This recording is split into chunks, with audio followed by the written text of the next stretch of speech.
అన్న ఇది విను.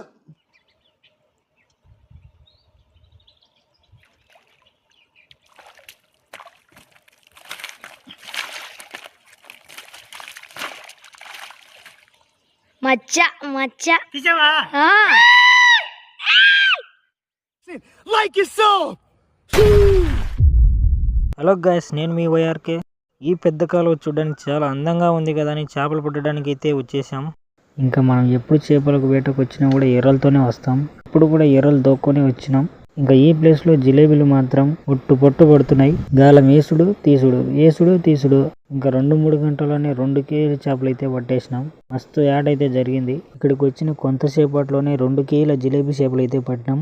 ఇంకా పట్టిన జిలేబీ చేపలను అయితే ఇంటికి తీసుకెళ్లి పులుసు అయితే పెట్టుకున్నాం. చేపలు మంచిగా ఉన్నాయి కదా అని నేను 2 బచ్చాకాలను తోలుకొని వచ్చిన ఈ కాలం మొత్తం ఊపేద్దామని. కానీ చిన్న సమస్య వచ్చింది. అదేంటంటే ఊకున్న ఎర్రల డబ్బా ఇంటి దగ్గర మర్చిపోయి ఇచ్చినాం. ఇంకా మీకు తెలుసు కదా మనదంతా లో బడ్జెట్ అని. మళ్ళీ వెనక్కి వెళ్ళలేక అక్కడే ఉన్న పొలాల్లో ఎర్రలు దొరుకుతాయేమో అని వెతికినాం. కొన్ని ఎర్రలు దొరికినాయి. వాటికి తోడుగా బడిపిండి కోడిగుడ్డు అయితే తీసుకుని వచ్చినాం.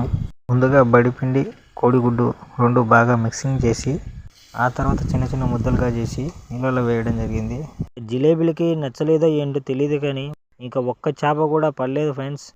చాలాసేపు ట్రై చేసినప్పటికీ కూడా మా పరిస్థితి అలాగే ఉంది. ఇంత దూరం చేపల కోసమని తిరిగి అరికాళ్ళు అరిగిపోయినాయి, మోకాళ్ళు మొర్రిపోయినాయి. అరణ్య చేపలు పట్టడం నేర్పించినప్పటి నుంచి ఇప్పటి వరకు చేపలు లేకుండా ఇంటికి వెళ్ళడం ఇదే మొట్టమొదటిసారి. అయినా ఈ ఎర్రలను చేపలు పందికొక్కులు తిన్నట్టే తింటున్నాయి. అస్సలు ఒక్కటంటే ఒక్కటి కూడా పడట్లేదు. ఇంకా చేసేది ఏమీ లేక ఊపుదామని వెళ్ళి ఊపుకుంటూ వెన్నికైతే వచ్చేసాం. ఇవాళకి ఈ వీడియో ఇంతే ఫ్రెండ్స్. ముందు మంచి ఫిషింగ్ కంటెంట్తో మీ ముందుకైతే వస్తాను. వీడియో నచ్చినట్టయితే లైక్ చేయండి, సబ్స్క్రైబ్ చేయండి. Thanks for watching. Like it so.